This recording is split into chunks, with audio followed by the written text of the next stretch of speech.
नमस्कार। औद्योगिक प्रशिक्षण संस्थानों के व्यवसाय बिल्डर के विषय सैद्धांतिक की पाठ्यचर्चा में अंकित प्रसंग वेल्डिंग इलेक्ट्रोड पर आपको आज मैं प्रशिक्षण प्रदान करूंगा।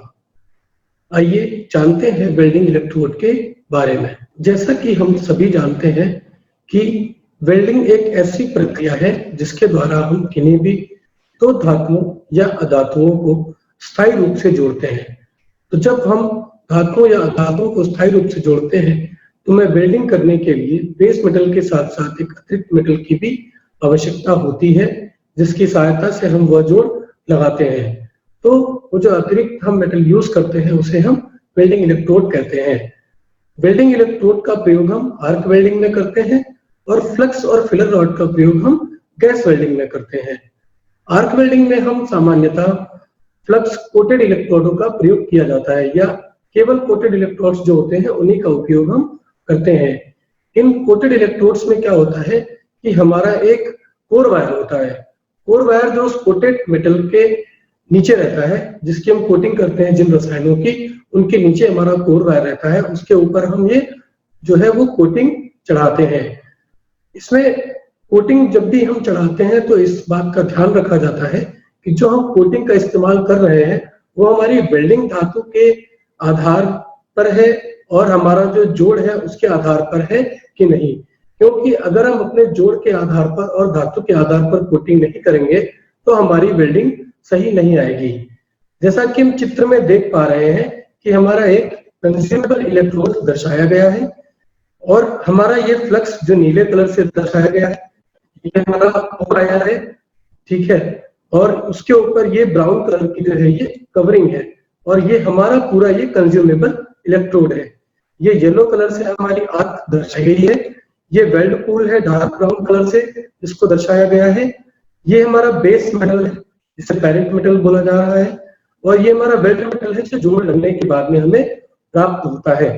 बीड के ऊपर की जो मेटल होता है उसे हम स्लैग बोलते हैं, जो पिघली अवस्था में रहता है। ये गैस शील्ड है। जब भी हम वेल्डिंग करते हैं तो हमारा एक आवरण बन के तैयार हो जाता है हमारे आर्क के चारों तरफ। वो आवरण क्या करता है कि जो पर्यावरणीय या वायुमंडलीय गैसेज होती हैं जिनसे हमारे जो फ्लक्स की गैसेज जो रहती हैं, जो रसायन होते हैं, वो अभिक्रिया कर सकते हैं। तो वो आवरण उस अभिक्रिया को न होने में सहायता प्रदान करता है कि किसी भी प्रकार से वो केमिकल या रसायन है वो हमारे बाहर के वातावरण के संपर्क में ना आ पाए। तो यह एक इलेक्ट्रिक आर्क वेल्डिंग करते हुए दिखाया गया है इस चित्र में। अब जानते हैं हम इलेक्ट्रोड के वर्गीकरण के बारे में। इलेक्ट्रोड को हम 7 मुख्य प्रकार से वर्गीकृत करते हैं। उन्हें हम कैसे वर्गीकृत करते हैं ये हम जान लेते हैं। फ्लक्स कोटिंग के आधार पर हम उन्हें वर्गीकृत करते हैं। फ्लक्स की मोटाई के आधार पर हम उन्हें वर्गीकृत करते हैं। फ्लक्स किस प्रकार का हम प्रयोग कर रहे हैं उसके आधार पर भी हम उन्हें वर्गीकृत करते हैं। कोर वायर जो हमने इस्तेमाल की है उसमें वो किस प्रकार की है उसके आधार पर भी हम इसको वर्गीकृत करते हैं। इलेक्ट्रोड हमारा जो हम इस्तेमाल कर रहे हैं वो किस प्रकार का है, खपत के आधार पर हम उसका भी वर्गीकरण करते हैं। कोडिंग के आधार पर भी हम इसका वर्गीकरण करते हैं कि किस प्रकार की कोडिंग से हम ये पहचान सके कि जो इलेक्ट्रोड हमने इस्तेमाल किया है वो उपयुक्त है कि नहीं। वो कलर कोडिंग के आधार पर भी हम इलेक्ट्रोड को वर्गीकृत करते हैं कि इलेक्ट्रोड के ऊपरी परत पर जो कलर चढ़ाया जाता है उससे हम पहचान सकते हैं कि यह हमारी वेल्डिंग के लिए उपयुक्त है कि नहीं। फ्लक्स कोटिंग के आधार पर हम इलेक्ट्रोड को 2 प्रकार से वर्गीकृत करते हैं, डिप्ड इलेक्ट्रोड और एक्सट्रूडेड इलेक्ट्रोड। डिप्ड को हम डूबा हुआ इलेक्ट्रोड भी बोलते हैं। डिप्ड इलेक्ट्रोड में हम क्या करते हैं, फ्लक्स की कोर वायर पर हम धातु चढ़ाने के लिए उसे एक घोल में डुबो देते हैं। फ्लक्स का एक घोल रहता है, उस घोल में हम अपने कोर वायर को डुबो देते हैं। उसके बाद में उसे थोड़ी देर रखते हैं, उसे निकाल करके हम किसी एक जगह पर उसे लटका देते हैं सूखने के लिए। तो जब ये सूखता है तो हमारा उस पे कोर वायर के ऊपर हमारी कोटिंग जो है वो चढ़ जाती है। लेकिन ऐसा करने में एक समस्या ये आती है कि फ्लक्स की कोटिंग एक समान नहीं रहती है, कहीं पर मोटी रहेगी, कहीं पर पतली रहेगी। वो क्यों होता है कि जब हम उसे लटकाते हैं तो निचले वाले सिरे पर जो फ्लक्स की कोटिंग की परत होती है वो मोटी रह जाती है और ऊपरी सिरे पर उसकी जो कोटिंग है वो जो है वो पतली रह जाती है, ठीक है। क्योंकि जो फ्लक्स कोटिंग जब हम करेंगे, डुबोएंगे, तो जो नीचे बहता हुआ फ्लक्स आता है वो नीचे की परत पर ज्यादा जम जाएगा।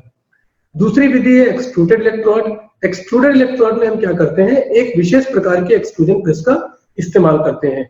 इसका इस्तेमाल इसलिए करते हैं क्योंकि हम इसमें जो कोर वायर रहता है उस पे हम जो एक समान परत चढ़ानी होती है, इसके लिए हम इस प्रेस का इस्तेमाल करते हैं।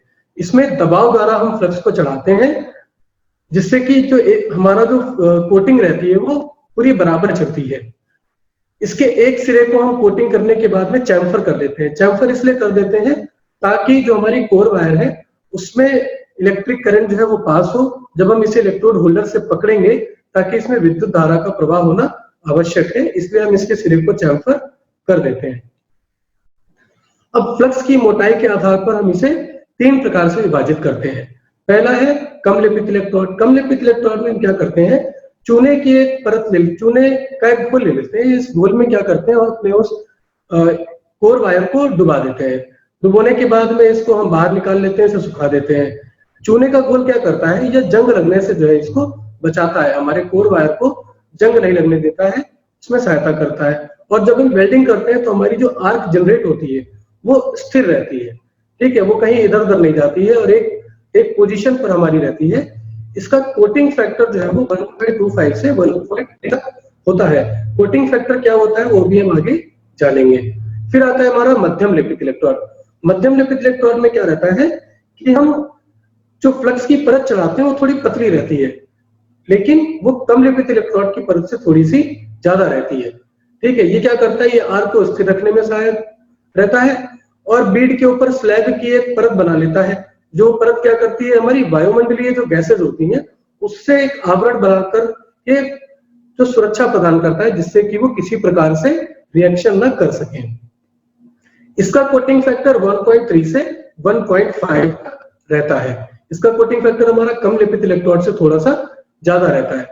भारी लेपित इलेक्ट्रोड में क्या करते हैं हम, इसमें जो फ्लक्स की जो है वो काफी मोटी परत चढ़ाते हैं। मोटी परत जब हम चढ़ा देते हैं तो इससे क्या होता है कि यह देर से गलता है। देर से गलने के कारण यह वेल्डिंग अच्छी देता है, ठीक है। और जब हम मोटी परत चढ़ाएंगे तो एक प्रकार से स्लीव का भी कार्य करता है। स्लीव हमारा क्या होता है, एक प्रकार का आवरण रहता है या एक प्रकार का कवर हम जिसे बोल सकते हैं, जो ऊपर हमारे कोर वायर के ऊपर चढ़ा रहता है। ये हमारा आवरण या कवर क्या करता है या स्लीव क्या करती है कि आर्क को सही दिशा में निर्देशित करती है, कि हमारी आर्क जो है वो इधर उधर नहीं भागती है। इसका कोटिंग फैक्टर जो होता है वो 1.5-2.2 तक रहता है। अब हम जानते हैं कोटिंग फैक्टर क्या होता है। कोटिंग फैक्टर हमारा जो रहता है वो जब हम कोर वायर पर फ्लक्स की जो हम कोटिंग कर देते हैं, लेपन कर देते हैं, उसके बाद जो उसकी पूरी मोटाई होती है, जो उसकी पूरी थिकनेस होती है, उसका जो व्यास रहता है वो, और जो हमारी कोर वायर रहती है जिस पर हम कोटिंग नहीं किए होते हैं अभी तक, बिना कोटिंग किया हुआ जो हमारा कोर वायर रहता है उसका व्यास रहता है। तो इन दोनों के अनुपात को ही हम कोटिंग फैक्टर निकालते हैं, ठीक है। मान लीजिए कि हमने जो कोटिंग करने के बाद में जो हमारा इलेक्ट्रोड है उसका व्यास आ रहा है 5, ठीक है। और अगर हमारा कोर वायर है उसका व्यास है हमारा 3, तो हमारा कोटिंग फैक्टर क्या हो जाएगा, 5/3, ठीक है, ठीक है। तो इससे हम अपना कोटिंग फैक्टर निकाल लेंगे। तो जो हमारा कोटिंग फैक्टर आएगा उससे हम ये जान सकेंगे कि ये हमारा कम लेपित इलेक्ट्रोड है या मध्यम लेपित इलेक्ट्रोड है या हैवी कोटेड इलेक्ट्रोड है, भारी लेपित इलेक्ट्रोड है। अब हमारा फ्लक्स के आधार पर, फ्लक्स के आधार पर हम इसे कैसे वर्गीकृत करते हैं। इसमें पहला है सेलुलोजिक इलेक्ट्रोड। सेलुलोजिक इलेक्ट्रोड में क्या होता है कि हमारा जो कोर वायर है उसके ऊपर जो रसायन हम लेप चढ़ाते हैं वो हमारा सेलुलोसिक होता है, ठीक है। सेलुलोसिक होने की वजह से ये अच्छा पेनिट्रेशन देता है। पेनिट्रेशन होता है कि वेल्डिंग की डेप्थ कितनी है, जो हमने वेल्डिंग की है उसकी गहराई कितनी है, और जो हमारा फ्यूजन है या गलन है वो कितने अंदर तक हुआ है, वो हमारा पेनिट्रेशन होता है, ठीक है। लेकिन इसमें क्या होता है कि इस इलेक्ट्रोड पर फ्लक्स की हम पतली परत चढ़ाते हैं, बहुत ज्यादा मोटी परत हम इसमें नहीं चढ़ाते हैं। फिर आते हैं हमारे रूटाइल इलेक्ट्रोड। इसमें क्या रहता है, इसमें जो हम रसायन जो लेप चढ़ाते हैं इसमें कोर वायर पर, वो सिलिकेट और सेल्यूलोज होते हैं, ठीक है।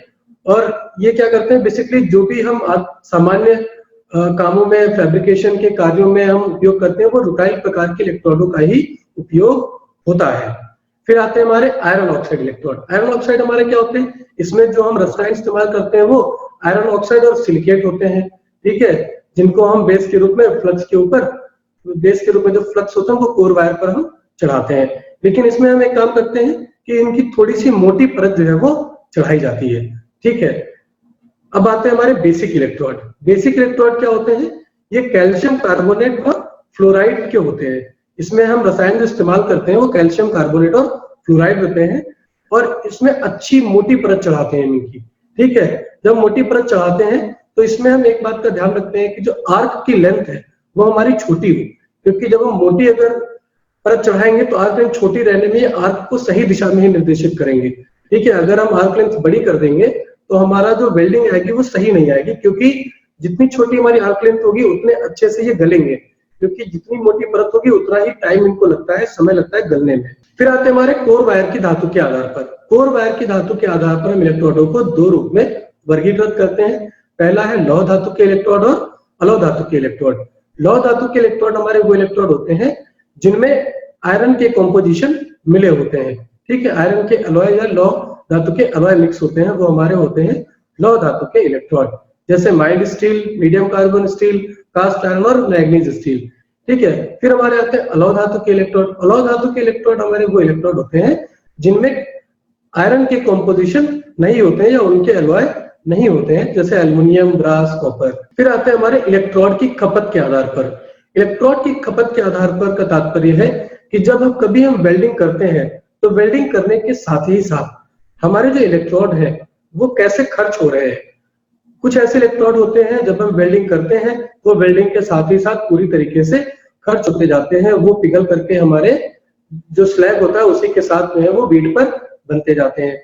फिर हमारे आते हैं ना खपने वाले इलेक्ट्रोड। ये ऐसे इलेक्ट्रोड होते हैं जिनके खर्च होने की दर बहुत ही धीमे होती है, ठीक है, जिनको खर्च होने में बहुत लंबा समय लगता है, ठीक है, और इनको जल्दी जल्दी बदला नहीं जाता है, ठीक। तो अब खपने वाले इलेक्ट्रोड बेसिकली हमारे होते हैं अलॉय इलेक्ट्रोड, कास्ट आयरन और स्टेनलेस स्टील, और जो ना खपने वाले होते हैं वो टंगस्टन इलेक्ट्रोड है, ठीक है। ये टंगस्टन इलेक्ट्रोड हमारे होते हैं वो काफी लंबे समय तक चलते हैं, इनको जल्दी जल्दी हमें बदलना नहीं पड़ता है। फिर आता है हमारा कोडिंग के आधार पर। कोडिंग के आधार पर हम इलेक्ट्रोडों को कैसे वर्गीकृत करते हैं ये जान लेते हैं। इसमें जो कंपनियां हैं जो इन इलेक्ट्रोडों को बनाती हैं वो अलग अलग देश की कंपनियां होती हैं, तो वो कुछ अपने देश के मानकों का जो है वो पालन करती हैं और उसी के आधार पर वो अपने इलेक्ट्रोडों पर कोडिंग करती है, जिनके आधार पर हम ये जान सकते हैं कि जो हम इलेक्ट्रोड का इस्तेमाल करने जा रहे हैं वो किस प्रकार का है, वो हमारे किस कार्य हेतु जो है वो उपयुक्त है, हमारी वेल्डिंग पोजीशन के हिसाब से वो सही है कि नहीं सही है, ये हम जान सकते हैं उस कोडिंग के आधार पर ही, ठीक है। तो इसमें जैसे कुछ कंपनियां हैं और कुछ देश है, जैसे AWS, ये अमेरिकन की वेल्डिंग सोसाइटी है जिसे अमेरिकन वेल्डिंग सोसाइटी भी कहते हैं। ये जो कोडिंग करती है ये ई अक्षर से शुरू करती है अपनी। फिर है हमारा IS, ये हमारा इंटरनेशनल स्टैंडर्ड्स है, ठीक है, जो अंतरराष्ट्रीय मानक है। ये जो अपना कोडिंग देती है इलेक्ट्रोडों को, ये M से शुरू करती है अपना कोडिंग। फिर है हमारे पास BS, जिसे ब्रिटिश स्टैंडर्ड्स बोलते हैं, ये अपना कोडिंग शुरू करती है E से। फिर है हमारा ISO, International Organisation of Standardisation बोलते हैं जिसे, ठीक है, जो अंतरराष्ट्रीय मानकीकरण संस्था है जो सभी देशों में अपने एक जो है मानक स्थापित करती है, ठीक है। ये अपनी कोडिंग जो है वो E से शुरू करती है। ये DIN एक जर्मन संस्था है जो अपने देश में इलेक्ट्रोडों की जो निर्माण करती है उसके आधार पर अपने जो कोडिंग करती है वो है। फिर BIS, ये भारत की संस्था है, ब्यूरो ऑफ इंडियन स्टैंडर्ड्स, जो इलेक्ट्रोड हमारे देश में बनते हैं उनकी कोडिंग किस प्रकार होती है वो BIS निर्धारित करती है। फिर है हमारा कलर कोडिंग के आधार पर। कलर कोडिंग के आधार पर हम कैसे इलेक्ट्रोडों को वर्गीकृत करते हैं, तो हम इलेक्ट्रोडों को आसानी से पहचान सके इसके लिए हम उन पर कलर भी करते हैं, जिससे हम ये जान सके ये इलेक्ट्रोड जो है वो किस धातु के बने हैं और किन धातुओं की वेल्डिंग के लिए उपयुक्त है, ठीक है। जैसे प्योर टंगस्टन के इलेक्ट्रोड जो रहते हैं वो ग्रीन कलर से रहते हैं, लैंथनेटेड इलेक्ट्रोड जो रहते हैं वो गोल्ड से रहते हैं, थोरिएटेड जो इलेक्ट्रोड रहते हैं हमारे वो रेड कलर से रहते हैं, जिरकोनिएटेड होंगे वो ब्राउन से रहेंगे, और रेयर अर्थ के जो इलेक्ट्रोड रहते हैं वो हमारे ग्रे रहते हैं। फिर बारी आती है कुछ अन्य इलेक्ट्रोड। ये ऐसे इलेक्ट्रोड होते हैं जिनको हम विशेष कार्यों के लिए ही प्रयोग में लाते हैं, सामान्य कार्यों के लिए हम इनको प्रयोग में नहीं लाते हैं, क्योंकि सामान्य कार्यों के लिए हम बेसिक हो गए, रुटाइल हो गए, सेलुलोजिक हो गए, ठीक है, तो आयरन ऑक्साइड हो गए, ये इलेक्ट्रोड जो है हम सामान्य कार्यों के लिए लाते हैं। लेकिन जब विशेष प्रकार के कार्य होते हैं तो उनके लिए हम विशेष प्रकार के इलेक्ट्रोडों का ही चयन करते हैं, जिसमें पहला है हमारा सरफेसिंग इलेक्ट्रोड। सरफेसिंग इलेक्ट्रोड हमारा क्या होता है, ये ऐसे इलेक्ट्रोड होते हैं जब हमें किसी भी वेल्ड धातु में उसी धातु की पुनः प्राप्त करनी होती है या उसकी जो वेल्ड सरफेस है उसकी सरफेसिंग करनी होती है, ठीक है, तो हम ऐसे इलेक्ट्रोडों का इस्तेमाल करते हैं। फिर हमारा आता है कंपोजिट सरफेसिंग इलेक्ट्रोड।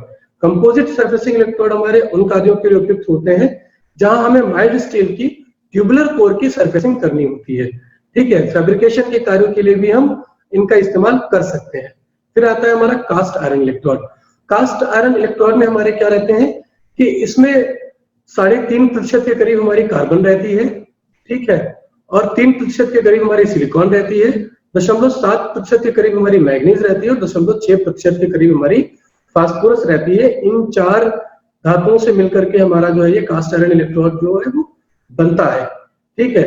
ये हम तब उपयुक्त करते हैं जब हमारे वेल्डिंग जोड़ वाली स्थिति जो होती है वो हमारे मशीनिंग कार्य के लिए उपयुक्त जब होते हैं तब, ठीक है। हमने कहीं भी जोड़ लगाया है और वो उस पर किसी भी प्रकार की मशीनिंग होनी है, ठीक है, जैसे ड्रिल होना है उस लोकेशन पे या शेपर मशीन पे उस पर फ्लैटनेस करी जानी है, ठीक है, तब हम वहां कास्ट आयरन इलेक्ट्रोड जो है वो इस्तेमाल करते हैं। फिर आता है हमारा निकिल और निकिल अलॉय इलेक्ट्रोड। ये क्या होते हैं कि जब ऐसी जगह जहां पर हम निकिल या उसके अलॉय से बने हुए उपकरण इस्तेमाल करते हैं उनकी वेल्डिंग के लिए हम निकिल या निकिल अलॉय इलेक्ट्रोड प्रयोग करते हैं, ठीक है। फूड प्रोसेसिंग यूनिट्स जहां पर होती हैं वहां पर सामान्यतः ऐसे इलेक्ट्रोडों का उपयोग किया जाता है। फिर आता है हमारे पास डीप पेनिट्रेशन। डीप पेनिट्रेशन हमारे ऐसे इलेक्ट्रोड होते हैं जब हमें वेल्डिंग बहुत ही अच्छी चाहिए होती है, बहुत ही मजबूत चाहिए होती है, तो वहां पर हम डीप पेनिट्रेशन इलेक्ट्रोड प्रयोग करते हैं, क्योंकि इससे क्या रहता है कि वेल्डिंग की जो डेप्थ होती है, जो गहराई होती है, वो काफी अंदर तक होती है इनमें। अंडर वाटर वेल्डिंग इलेक्ट्रोड, पानी के नीचे वेल्डिंग करने के लिए हम अंडर वाटर वेल्डिंग इलेक्ट्रोड का चयन करते हैं, जैसे जलपोत हो गए, ऑयल एंड गैस रिफाइनरीज हो गई, ठीक है, पनडुब्बियां हो गए, उसमें वेल्डिंग कार्य किए जाने हैं तो हम अंडर वाटर वेल्डिंग इलेक्ट्रोड का उपयोग करते हैं। इसमें एक प्रकार के लैकर या ग्रीस का उपयोग होता है इलेक्ट्रोडों पर, जिससे कि वो पानी के साथ कोई भी अभिक्रिया नहीं करते हैं।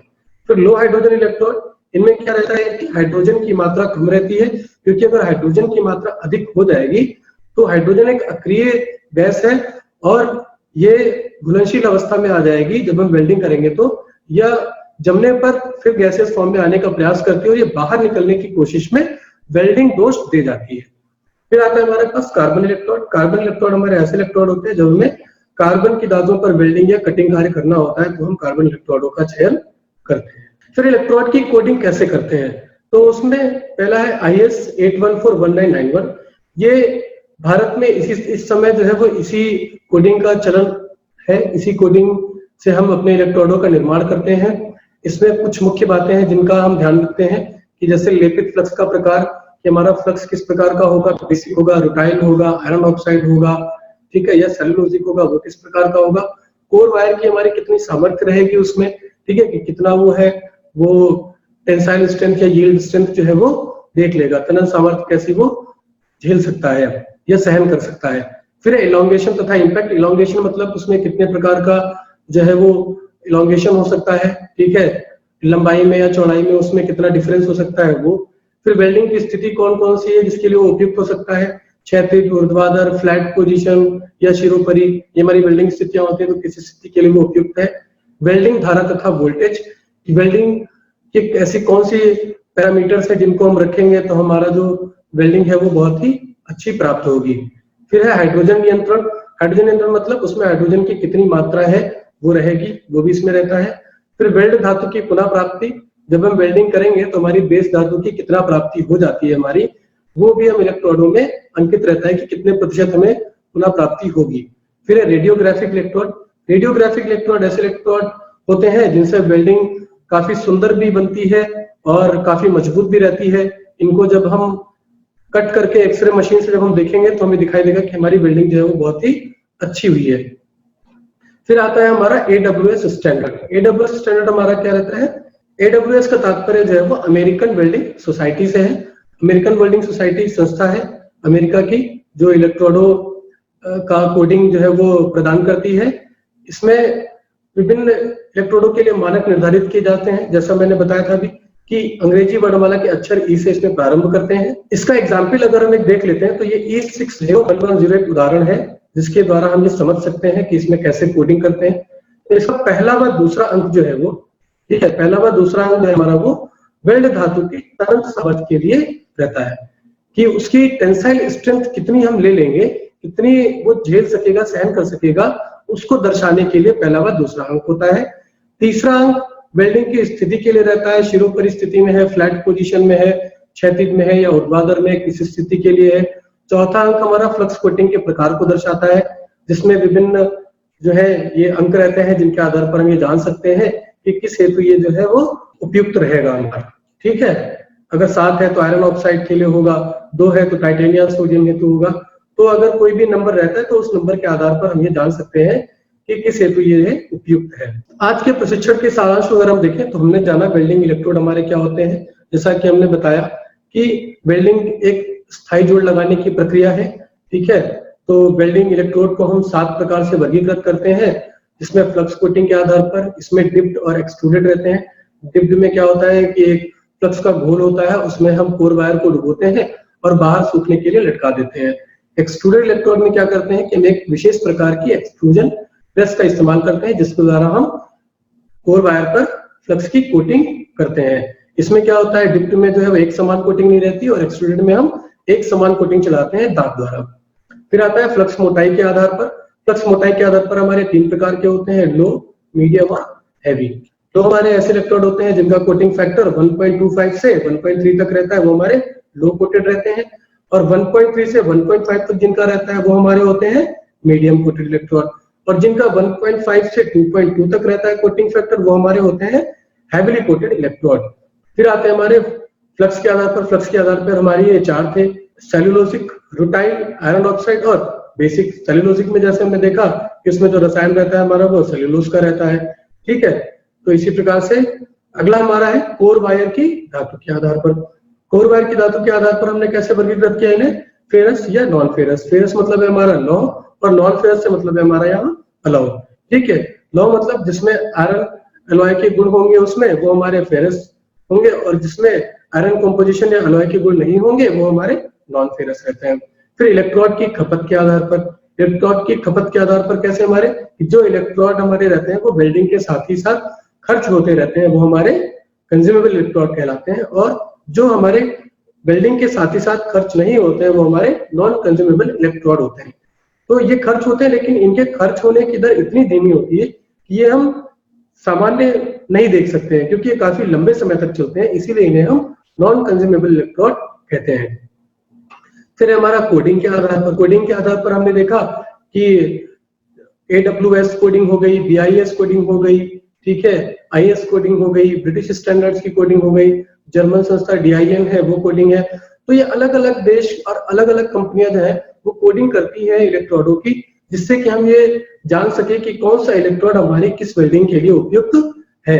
फिर हमारा कलर कोडिंग के आधार पर। कलर कोडिंग के आधार पर जैसा मैंने बताया कि हम इलेक्ट्रोडों के ऊपर कलर भी करते हैं, जिससे कि हम ये जान सकें कि ये कौन सा है, जिरकोनिएटेड है, ठीक है, थोरिएटेड है या रेयर अर्थ है, किस प्रकार का हमारा है ये वो हम जान सकते हैं।